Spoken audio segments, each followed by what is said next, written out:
Free educational videos के लिए excellence online को सब्सक्राइब करें। Excellence online, a project of academy of excellence.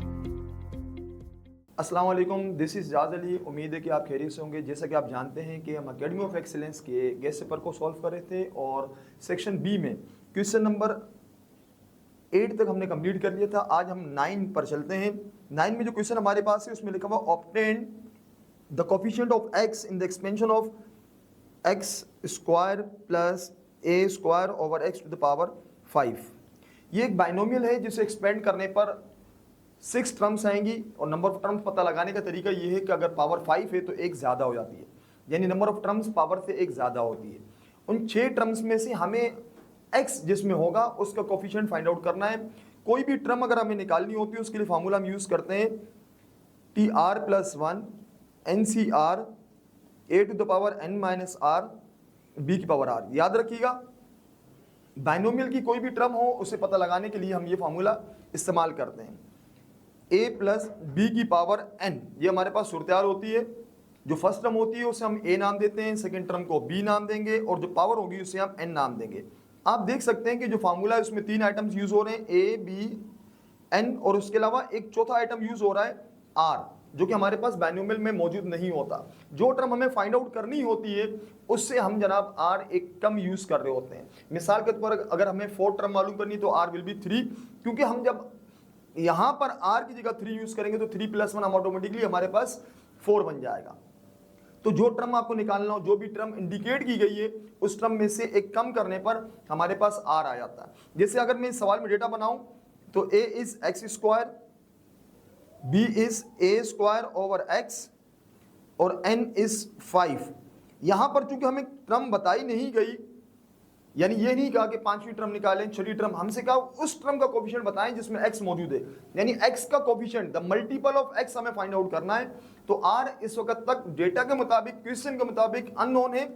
हम फार्मूला फिर भी यूज कर रहे हैं TR+1 NCR a to the power n minus r b to the power r। r नहीं मालूम, r को हम सेम लिखेंगे। n हमारे पास जो पावर है वो 5, तो ये बन गया 5CR, a की जगह x square 5 minus r, b की जगह a स्क्वायर ओवर x और ये पावर r। इस तरह के सवाल जिसमें हमें the term independent of x मालूम करनी हो या किसी भी टर्म का कोफिशिएंट मालूम करना हो, तो यहाँ पर एक थिंकिंग हमारी ये होती है, तमाम x को हम यकजा कर रहे होते हैं, यानी जो x मौजूद है मल्टीप्लाई अगर हो रहे हैं उनकी पावर्स को हम प्लस कर लेंगे, डिवाइड हो रहे हैं उनकी पावर को माइनस कर लेंगे, ताकि वो एक सिंपल यूनिट अकेला एक x बन जाए। तो आइए जनाब, TR+1 5CR x की पावर 10 माइनस 2r, ये जो बाय 2 है दोनों से मल्टीप्लाई हुआ, यहाँ पर a की पावर 2r और x की पावर r, जो होल पावर r थी वो दोनों पे अप्लाई हुई। a2 यानी a स्क्वायर पर अप्लाई होगी तो 2r बन जाएगा, x पर अप्लाई होगी तो xr बन जाएगा। मजीद 5CR, ये कम्बिनेशन होता है। a की पावर 2r को मैं साइड पे कर लेता हूँ, x की power 10 minus 2r minus r, यानी डिवाइड पावर है माइनस होती है, प्लस r ऊपर जाकर माइनस r हो गया। 5CR a to the power 2r into x to the power 10 minus 3r। अब यहां पर आप जरा गौर करें, x की पावर है 10 माइनस 3r, जबकि हमें कहा गया कि find out the coefficient of x, यानी उस टर्म में जिसमें x आ रहा है उसका कोफिशिएंट क्या होगा। जब x की बात की जा रही है तो इट मींस कि x की पावर यहां पर क्या है 1। 4 हमने लिखा, 4 द टर्म कंटेनिंग x, वो टर्म जिसमें x आएगा हमने इस पावर को इक्वल टू 1 कर लिया। अगर फर्स्ट कर ले हमें कोफिशिएंट ऑफ एक्स स्क्वायर कहते हैं तो हम इस पावर को, किस पावर को, 10 माइनस 3r को 2 के बराबर रखते हैं। स्क्वायर होता 2 के बराबर, क्यूब होता 3 के बराबर, चूंकि यहाँ x है तो इसलिए हम जनाब 1 के बराबर रख रहे हैं। 10 minus 1 equals to 3r, 3r equals to 9, और यहाँ पर r आ गया हमारे पास 3। वो r जो अननोन था अब हमें फाइंड आउट हो चुका है। आप चाहें तो किसी भी स्टेप में मोस्ट सिंप्लीफाइड फॉर्म ये वाली होगी, इसमें हम पुट कर लेते हैं। तो TR+1, तो ये बन जाएगा TR की जगह 3+1 आ गया। उसके बाद 5CR है तो 5C 3 बन जाएगा, इसी तरह a की पावर 2r है तो r की जगह मैं 3 रख लेता हूं, डॉट x की पावर 10 माइनस 3 r और r की जगह आ गया 3। 5c3 हम निकालेंगे, 5 4 3 डिवाइड बाय 3 2 1। ये डायरेक्ट मेथड होता है कि 5 से स्टार्ट करें, 3 नंबर लिखें और नीचे 3 है तो 3 का फैक्टोरियल 3 2 1। इसको हम सिंप्लीफाई करके 5c3 फाइंड आउट कर सकते हैं और कैलकुलेटर में भी आप इजीली फाइंड आउट कर सकते हैं। 5 लिखेंगे, शिफ्ट डिवाइड दबाएंगे, c आ जाएगा, देन 3 प्रेस करेंगे, देन इक्वल प्रेस करेंगे, तो ये बन गया a की पावर 6 और x की पावर 10 माइनस 9। यहाँ 3 से 3 कैंसिल होगा, 2 1 जा 2 2 जा, तो ये बन गया 10a6 और x। तो हमारे पास जनाब ये 4 टर्म है जिसमें x आ रहा है। So the coefficient of x का कोफिशिएंट चूंकि हमसे पूछा जा रहा था, तो x का जो कोफिशिएंट है वो हमारे पास होगा 10a6। यहाँ हमारा सवाल कंप्लीट हो जाता है। हमें मालूम करना था कोफिशिएंट ऑफ x, यानी x के साथ क्या मल्टीप्लाई हो रहा है, तो आपने आंसर में देखा 10a6 है, मतलब कि x से मल्टीप्लाई हो रहा है 10a6। तो आइए जनाब नेक्स्ट क्वेश्चन की तरफ चलते हैं। Right in simplified form the term independent of x। अब हमें जनाब जो टर्म मालूम करनी है वो independent of x। Independent of x का मतलब होता है उसमें x नहीं है, इट मींस के x की पावर 0 होगी। तो आइए जनाब सवाल की तरफ चलते हैं। सेम क्वेश्चन है उसी तरह का, 2x plus 1 over x square to the power 9। a यहाँ पर है 2x, b यहाँ पर है 1 अपॉन एक्स स्क्वायर, n हमारे पास है 9, r हमें नहीं पता। दोबारा formula tr plus 1 ncr a to the power n minus r b की पावर r। पावर 9 है तो n की वैल्यू, r नहीं पता, इसको हम सेम लिख लेते हैं। a हमारे पास फर्स्ट टर्म यानी 2x 9 माइनस r, b हमारे पास second term 1 upon x square power r 9cr। अब ये जो 9 माइनस r पावर है और ब्रैकेट के अंदर 2x है, ये दोनों पर अप्लाई होगी। 2 की पावर 9 माइनस r, x की पावर 9 माइनस r, जबकि ये बन जाएगा 1 अपॉन एक्स की पावर 2r। जो पावर r है 1 पर अप्लाई करेंगे, 1 जितनी बार भी आपस में मल्टीप्लाई हो तो 1 ही रहता है, दैट्स वाई इसको हम नहीं छेड़ रहे। और जो r एक्स स्क्वायर पर अप्लाई होगा x की पावर 2r। अभी x वालों को एक साथ कर लेंगे, 2 की पावर 9 माइनस r, x की power 9 minus r minus 2r। आपने देखा जनाब डिवाइड पावर में माइनस होती है, 2r ऊपर जाकर माइनस हो गया, तो फाइनली ये बना 9cr 2 की पावर 9 माइनस r, x की पावर 9 माइनस 3r। अब ये जो पावर है हमने लिखा for the term independent of x, इस पावर को मस्ट बी इक्वल टू 0। शुरू में बता चुका हूं, जब कोई टर्म इंडिपेंडेंट ऑफ x होती है और उसमें x एब्सेंट होता है यानी वो कांस्टेंट टर्म होती है। दूसरे अंदाज से हम यूं कह सकते हैं उसमें x मौजूद होता है बट उसकी पावर 0 होती है, दैट्स व्हाई यहां पर बनने वाली जो x की पावर है उसे हम जनाब 0 के बराबर रख रहे हैं। तो आइए जनाब आइए सॉल्व करते हैं इसे।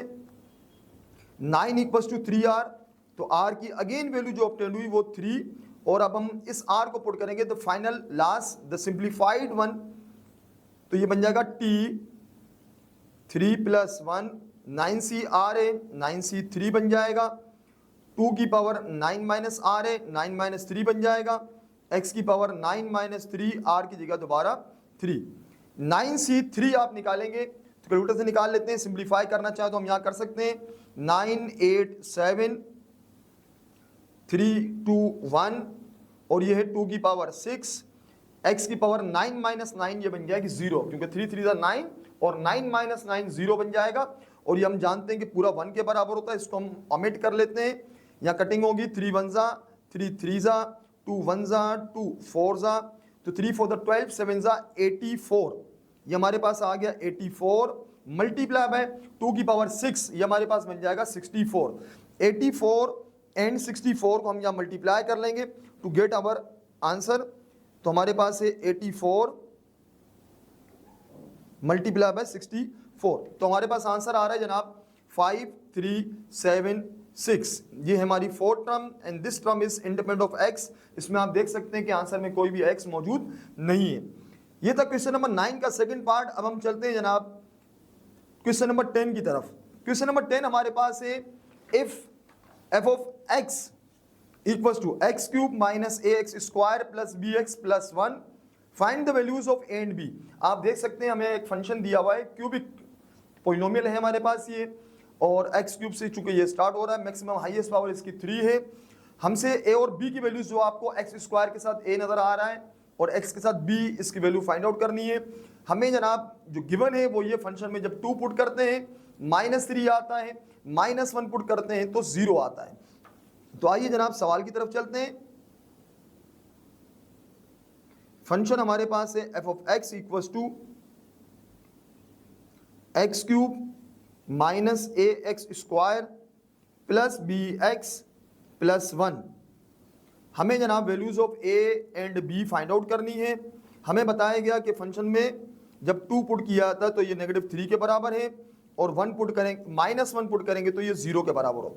आइए जनाब, 2 पुट करने का मतलब ये है कि जहां जहां x है वहां हम 2 पुट करेंगे, तो क्वेश्चन बनेगा 2 cube minus a times 2 square plus b times 2 plus 1, इसको हम बराबर रखेंगे -3 के, क्योंकि इन्होंने कहा है कि फंक्शन में 2 पुट करने के बाद ये बराबर होता है, इक्वल होता है -3 के। 8 minus 4a square plus 2b plus 1 equals to -3। इन तमाम टर्म्स को हम वहाँ शिफ्ट कर लेते हैं, तो हमारे पास सूरत बनेगी 4a square minus 2b equals to, बल्कि इक्वल्स टू हम नहीं, हम इक्वल के उस तरफ शिफ्ट कर रहे हैं, तो जो माइनस था वो जाके प्लस हो गया, जो प्लस था वहाँ जाके माइनस हो गया, -3 प्लस 8 वहाँ जाके -8 प्लस 1 वहाँ जाके -1। यानी लेफ्ट साइड से जो तमाम टर्म्स हैं उसे हम राइट साइड पर शिफ्ट कर रहे हैं। तो राइट साइड पर है उनकी साइन चेंज नहीं की, जिस तरह -3 था अब भी वो -3 है, और लेफ्ट साइड पर तमाम टर्म्स की साइन को हमने अल्टर कर लिया।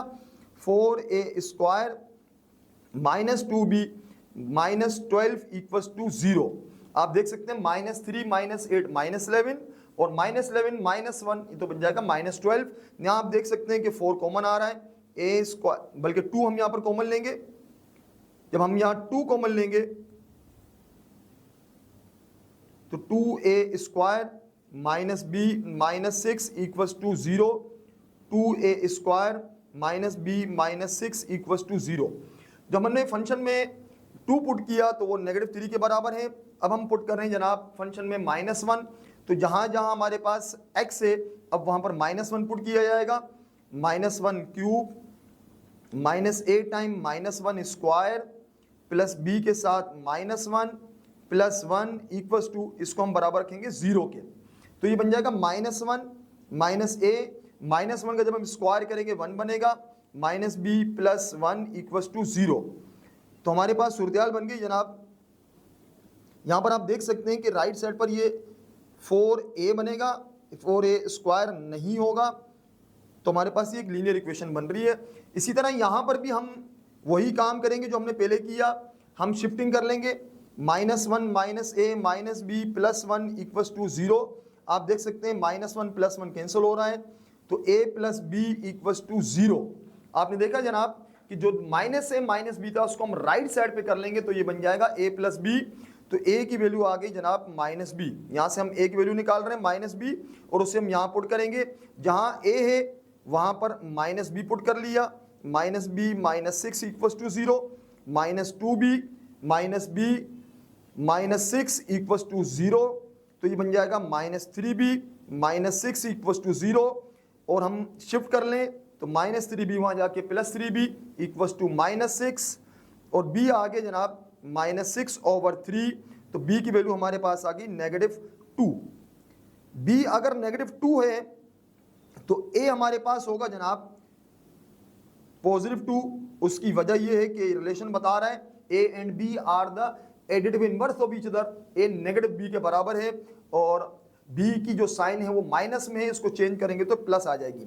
ये हमने जनाब फाइंड आउट कर ली a और b की वैल्यूज। सिंपली आपने क्या करना है, फॉलो ये करना है, फंक्शन हमें गिवन है, 2 इंस्ट्रक्शन दी गई है कि 2 पुट करने पर -3 आता है। आपने करना ये कि फंक्शन में जहां जहां x है वहां 2 पुट कर लिया, बट इक्वल रख दिया -3 के। On the other hand function of -1 is 0, that's why we have put the value -1 in institute of x, तो हमारे पास ये इक्वल टू क्या बन जाएगा 0। तो ए और बी की वैल्यूज हमने फाइंड आउट की, यही हमारा सवाल का मकसद था। नेक्स्ट क्वेश्चन हमारे पास है कि a function is defined by, एक फंक्शन है f of x equals to a x plus b, the image of 1 and 5 are, image of 1 and 5 are मतलब कि पुट करने के बाद जो रिजल्ट आता है उससे हम इमेज कहते हैं। फर्ज कर ले किसी फंक्शन में अगर मैं 3 पुट कर रहा हूं और 9 आ रहा है तो मैं कहूंगा इमेज ऑफ 3 इज 9, यानी 3 पुट करने पर 9 आ रहा है। यहां कहा जा रहा है 1 और 5 की इमेज है -2 और 10, इट मीन्स के 1 पुट करने पर -2 आता है और 5 पुट करने पर ये 10 आता है। ये उसी तरह का सवाल बन गया, पहले हमारे पास जिस तरह वैल्यूज थी, अब वैल्यूज 1 और 5 हैं, हम 1 पुट करेंगे और -2 के बराबर रखेंगे और 5 पुट करेंगे 10 के बराबर रखेंगे।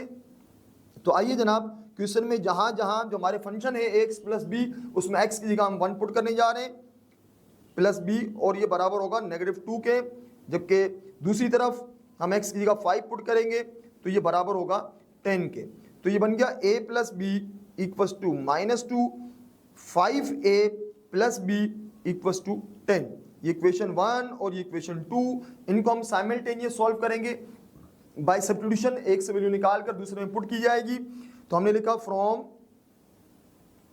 Equation 1 a plus b is -2, it means के a इज -b -2। यहां से हमने a की वैल्यू निकाली, हम इसे पुट कर रहे हैं जनाब इन इक्वेशन 2, दैट्स व्हाई मैं लिख रहा हूं पुटिंग या सब्स्टिट्यूटिंग इन इक्वेशन 2।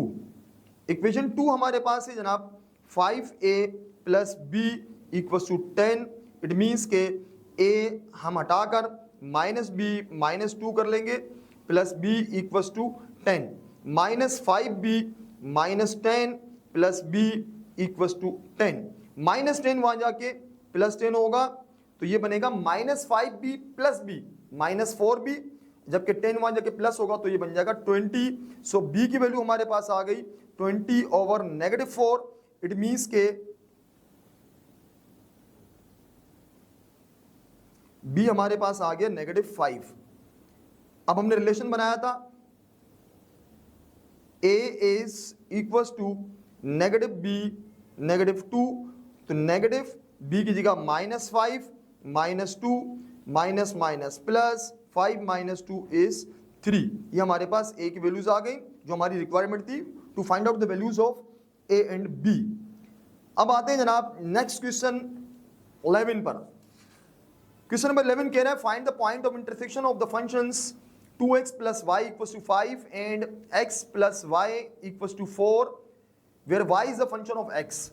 दो लीनियर इक्वेशंस हमें दी हुई हैं और हमें जनाब ग्राफिकली इनका पॉइंट ऑफ इंटरसेक्शन निकालना है।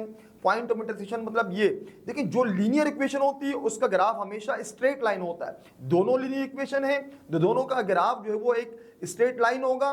दोनों स्ट्रेट लाइंस जहां पर मीट करेंगी वो उनका पॉइंट ऑफ इंटरसेक्शन, और मैथमेटिकली उससे हम सोल्यूशन सेट कह सकते हैं। और हमें जनाब चूंकि ग्राफिकली फाइंड आउट करना है तो आइए जनाब क्वेश्चन की तरफ चलते हैं। दो हमारे पास इक्वेशन है, पहली है 2x + y = 5, दूसरी है x + y = 4। तो यहां से हम y की वैल्यू बना लेंगे, y in terms of x मैंने लिखा प्लस 2x वहां जाके -2x। इसी तरह यहां से भी y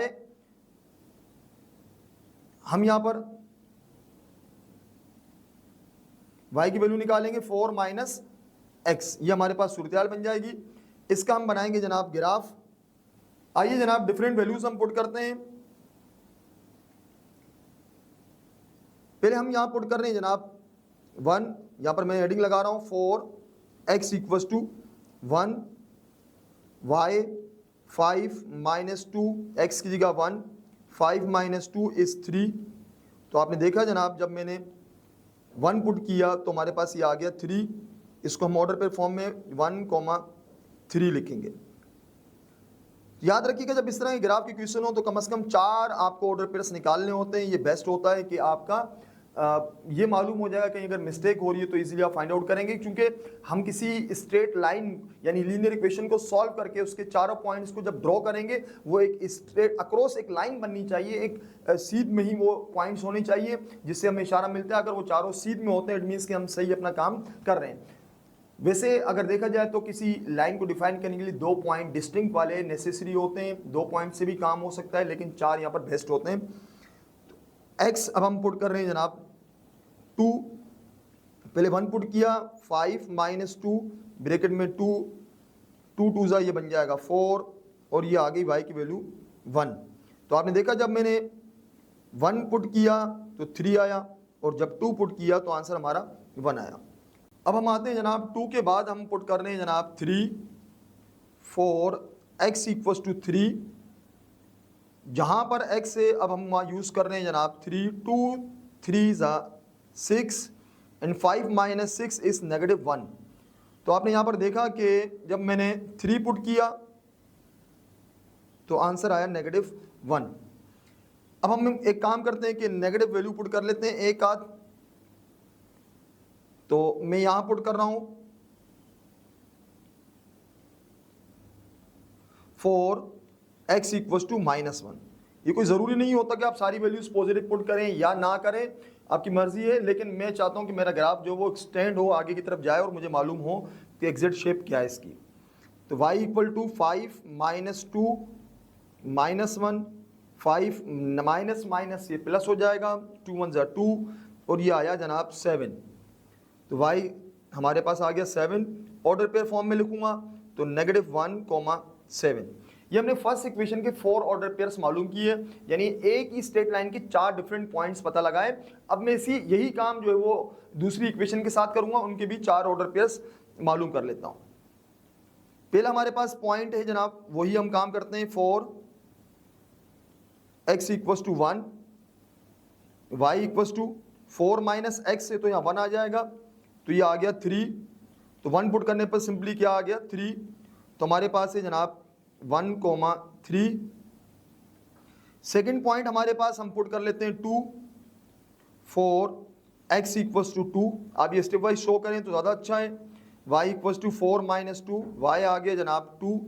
ऑर्डर पे फॉर्म में लिखेंगे तो हम कहेंगे जनाब 2, 2 कि x हमने 2 पुट किया। हमेशा याद रखिए ऑर्डर पेयर में हम पहले x की वैल्यू को शो कर रहे होते हैं, इसमें आप मिक्सअप नहीं कर सकते।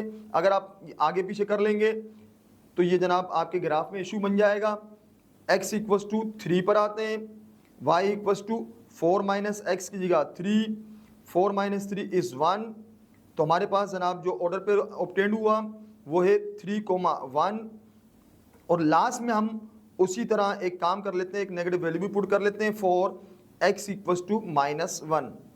तो y = 4 -1, तो एक और हम ब्रैकेट यूज करेंगे माइनस प्लस, ये बन गए जनाब 5। और ऑर्डर पे फॉर्म में लिखना चाहें तो हम कहेंगे जनाब -1, 5। एक वक्त में हम एक ही इक्वेशन के चारों पॉइंट्स को ड्रॉ करेंगे। आप यहाँ गौर कर सकते हैं x की वैल्यू हमने पुट की है 1 2 3 एंड -1, और वहां पर भी 1 2 3 एंड -1। राइट साइड पर हमारा जो ग्राफ होगा 1 2 3 और यहाँ पर जनाब -1 पर लाजमी जाना चाहिए। और y की वैल्यूज की बात करें तो मैक्सिमम वैल्यू आ रही है 7। आप देख सकते हैं दोनों ऑर्डर पेयर्स जितने भी आपने 4 यहाँ 4 8 पर आप गौर करेंगे तो 7 मैक्सिमम वैल्यू आ रही है, यानी अलोंग y एक्सिस आप जब ऊपर की तरफ जाएंगे तो ये ख्याल रखेंगे कि आपका ग्राफ में 7 मौजूद होना चाहिए। और मोस्ट मिनिमम वैल्यू हमारे पास आ रही है -1, और नीचे की जनाब कोई इशू नहीं होगा कि अगर हम उसको -1 तक ले जाएं। तो आइए जनाब हम यहाँ स्ट्रेट लाइन ड्रॉ कर लेते हैं।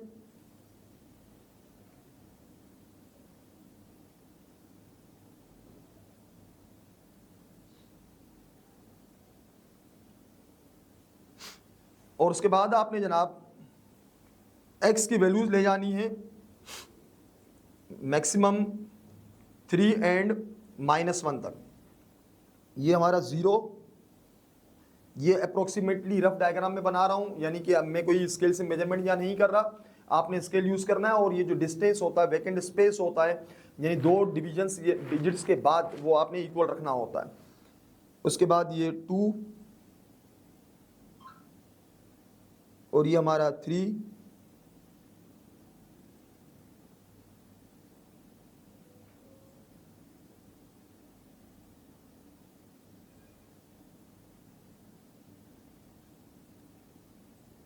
ये हमारा बन जाएगा -1।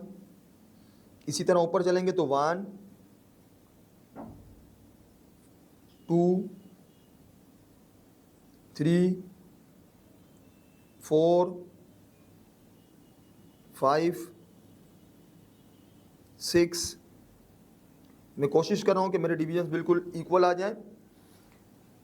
अब हम नंबरिंग कर लेते हैं जनाब, यहाँ नंबर शो कर लेते हैं 1 2 3।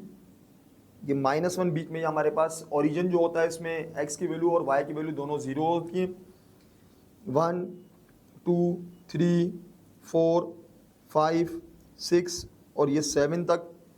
इसी तरह नीचे अगर हम आएँ तो वहाँ पर भी -1 तक हम ले जाते हैं, चूँकि हमारी वैल्यूज़ में -1 y में शामिल है। ये हमारे पास आ गया -1। तो आइए जनाब बारी बारी हम इन पॉइंट्स को ड्रॉ करेंगे। फर्स्ट हमारे पास था ऑर्डर पेयर, आप देख सकते हैं कि 1,3, यानी 1 पर वैल्यू आ रही है 3, 1 के सामने और 3 के सामने नियरली यहाँ पर पॉइंट लगेगा ये।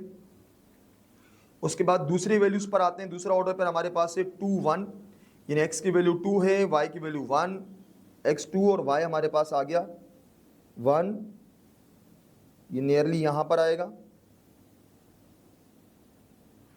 उसके बाद थर्ड वैल्यू हमारी थी 3 और उस पर आ रहा है -1। आप देख सकते हैं कि x की वैल्यू 3, y की वैल्यू -1, तो ये 3 के नीचे हमारे पास आ जाएगा।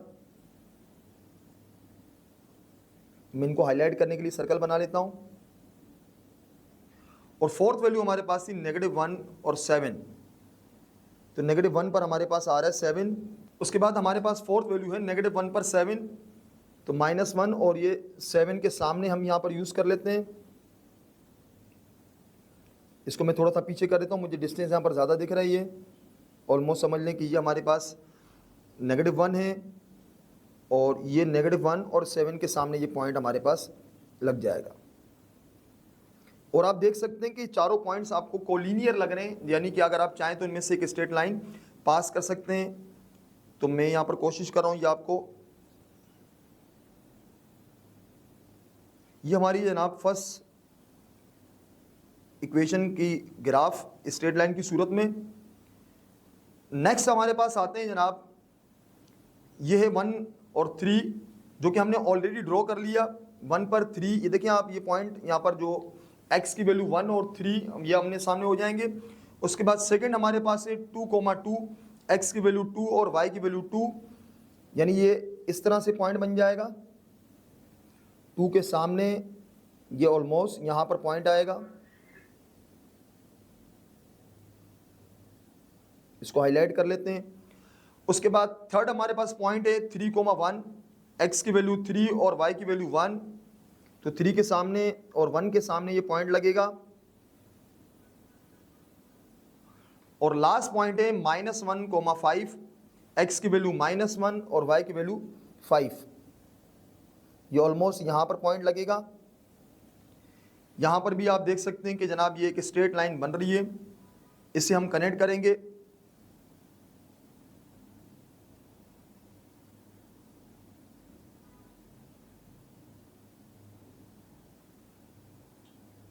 ये स्ट्रेट लाइन चारों पॉइंट से पास हो रही है। और आप देख सकते हैं जनाब कि यहाँ पर ये जो ग्राफ आपने बनाए हैं स्ट्रेट लाइन, इनके दोनों अतराफ में बोथ एंड्स पर आपको एरो लाजमी बनाना होता है, जो कि शो कर रहे होते हैं कि this line is not limited, this one is continue one. तो एरो यहाँ शो कर रहा है कि लाइन आगे भी जा रही है, हमने अपनी पेपर की हैसियत के मुताबिक ये बनाई है। तो ये जो पॉइंट है जनाब, जो डबल सर्कल में कर रहा हूँ, ये 3 1 है और यही हमारा पॉइंट ऑफ इंटरसेक्शन है। इसी को हम सोल्यूशन सेट कहेंगे। ये आ गया 3 1, और वर्ड्स में कहना चाहें सो 3,1, सॉरी ये हमारे पास 1,3 है,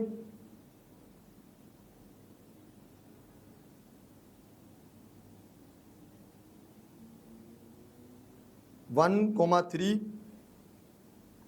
three is the point of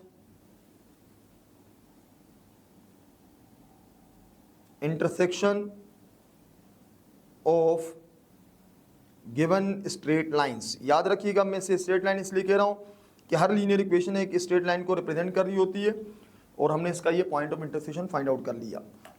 next question again हमारे पास है point of intersection of the functions graphically. दो फंक्शन दिए में, जिस तरह पिछले सवाल में आप देख सकते थे कि दोनों वर लीनियर, लेकिन यहां पर हमारे पास है जनाब एक लीनियर और दूसरा हमारे पास है जनाब क्वाड्रेटिक। जो लीनियर होता है उसका ग्राफ स्ट्रेट लाइन होती है, और जो क्वाड्रेटिक होती है उसका ग्राफ हमारे पास पैराबोला यानी कप की शेप में होता है। यहाँ पर थोड़ा सा काम एक्सटेंड हो जाएगा क्योंकि पैराबोला है। तो आइए जनाब, फर्स्ट हमारे पास है f of x equals to x plus 2। इसी तरह हम वैल्यू पुट करेंगे फॉर एक्स इक्वल्स टू 1। तो आइए जनाब, जब हम एक्स इक्वल्स टू 1 पुट कर रहे हैं, जहां जहां x है वहां पर 1 आ जाएगा,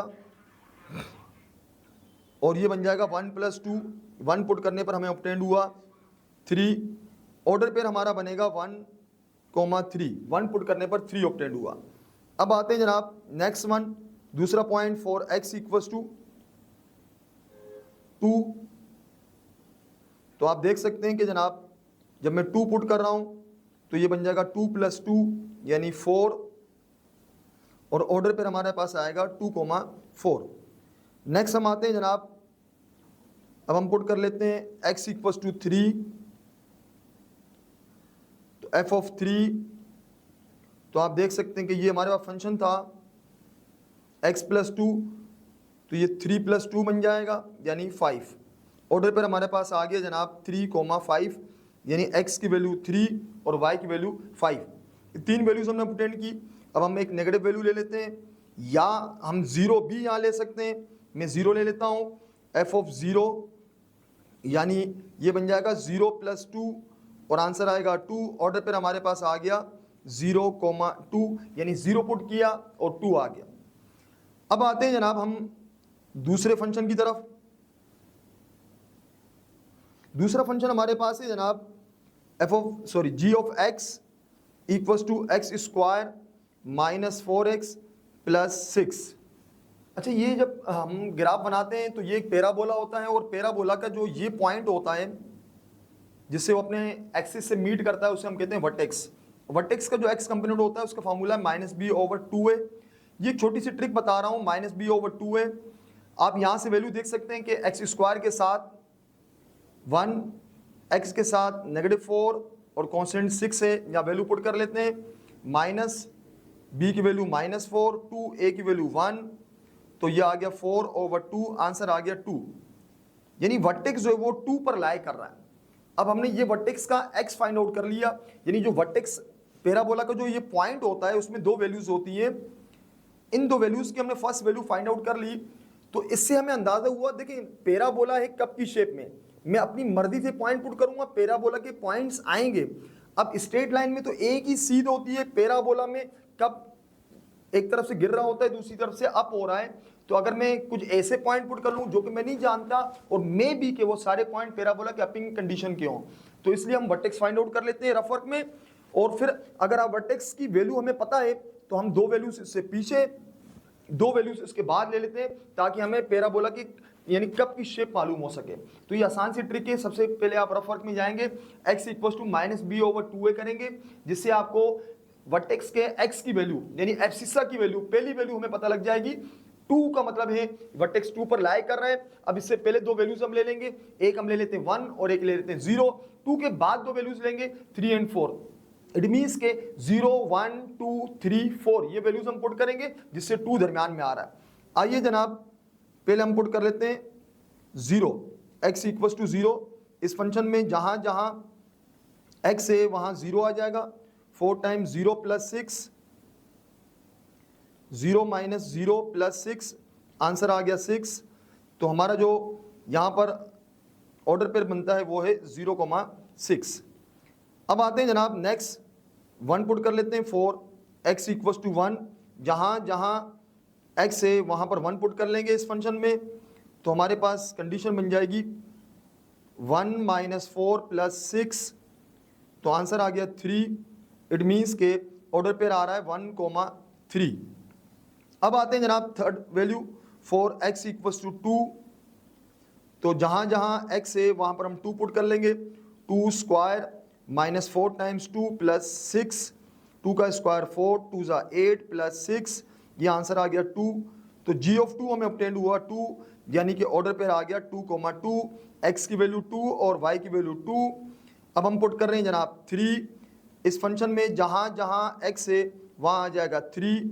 3 square minus 4 times 3 plus 6, 9 minus 12 plus 6, 9 minus 12 minus 3 plus 6 करेंगे तो ये आएगा 3, और ये हमारे पास बन गया जनाब ऑर्डर पेयर 3,3। लास्ट वैल्यू हम पुट करें फॉर x इक्वल्स टू 4। जहां जहां x है वहां 4 आ जाएगा।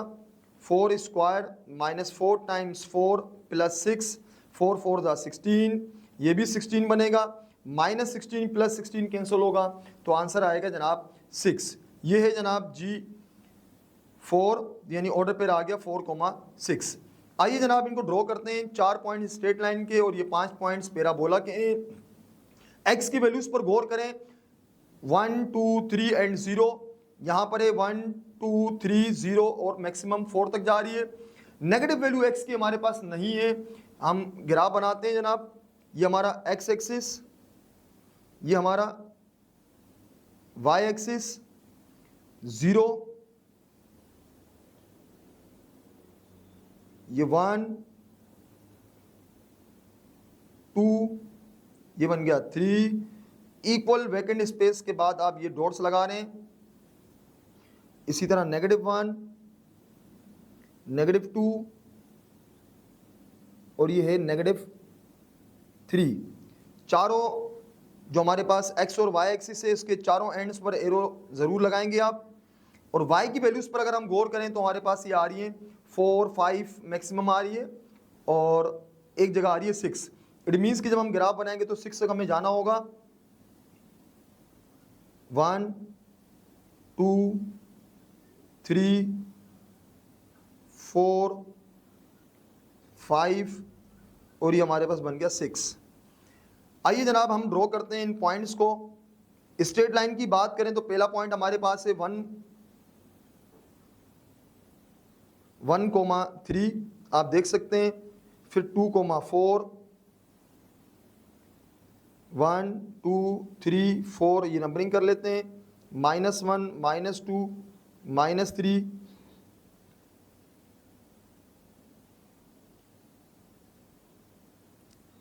और इसी तरह ऊपर भी हमारे पास 1 2 3 4 5 ये 6 और नीचे की जानिब आएंगे तो y की वैल्यू हमारे पास नेगेटिव में मेरे ख्याल से नहीं आ रही कोई।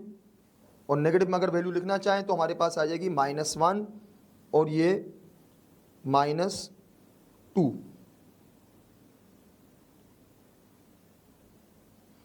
पहला पॉइंट हमारे पास है जनाब 1 3 एंड 2 4। x की वैल्यू 1 और y की वैल्यू 3, 1 और ये 3 के सामने आ गया पॉइंट। दूसरा है 2 4 यानी 2 के ऊपर और 4 के सामने।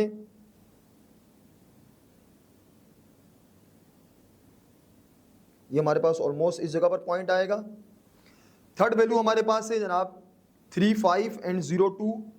फोर्थ वैल्यू पहले 3 5 3 के ऊपर और 5 के सामने।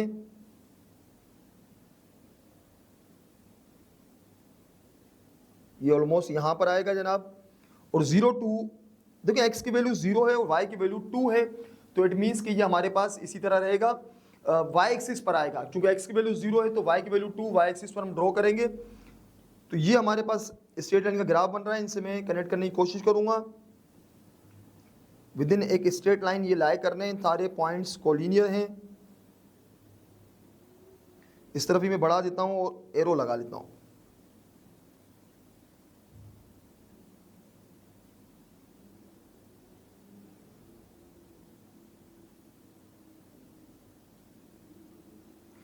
अब आते हैं जनाब दूसरे पैराबोला के ग्राफ की तरफ। 1 पुट किया, 3 आ गया, 2 पर 2, 1 पर 3, ये ऑलरेडी पॉइंट आप देख सकते हैं ड्रॉ हुआ है। मैं इसको डबल सर्कल कर लेता हूं अपनी सहूलत के लिए। 1 पर 3 और 2 पर आ रहा है 2 जनाब, तो 2 यहां पर लाई करेगा।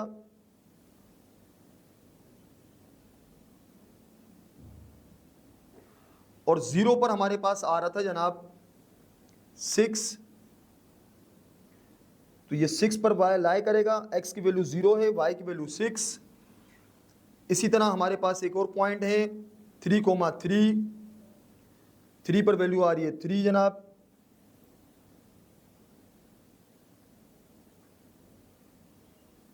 और इसी तरह हमारे पास है जनाब लास्ट पॉइंट है 4,6, 4 पर वैल्यू आ रही है जनाब 6 के सामने और 4 के पास ये पॉइंट ऑलमोस्ट यहां लाए करेगा। तो आप देख सकते हैं कि जनाब ये एक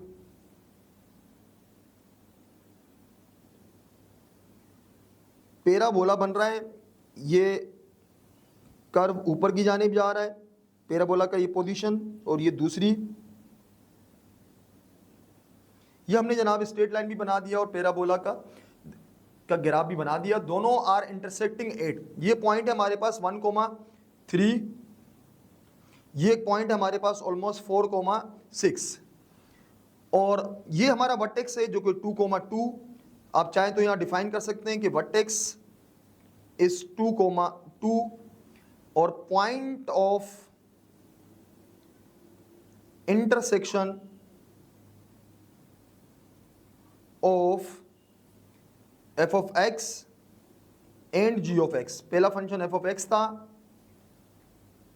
क्या पॉइंट ऑफ इंटरसेक्शन आ रहे हैं? एक आ रहा है 1,3 और दूसरा आ रहा है जनाब 4,6। ये था हमारा क्वेश्चन जिसमें हमें जनाब point of intersection find out करना था।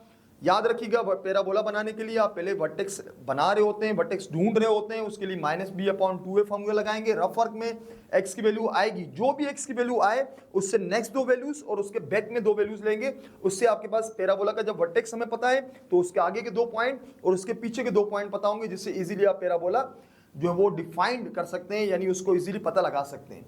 आज के लिए हम यहीं तक वाइंड अप करते हैं। नेक्स्ट वीडियो में इंशाल्लाह से हम कंटिन्यू करेंगे। स्क्रीन पर आपको एक नंबर भी शो हो रहा होगा, उस नंबर पर कांटेक्ट करके ये जो गेस्ट पेपर है उसका पीडीएफ भी आप ऑब्टेन कर सकते हैं। और ये वीडियो अपने फ्रेंड सर्कल में जरूर शेयर कीजिएगा। नेक्स्ट वीडियो लेक्चर में मुलाकात होगी, तब तक के लिए अल्लाह हाफिज़।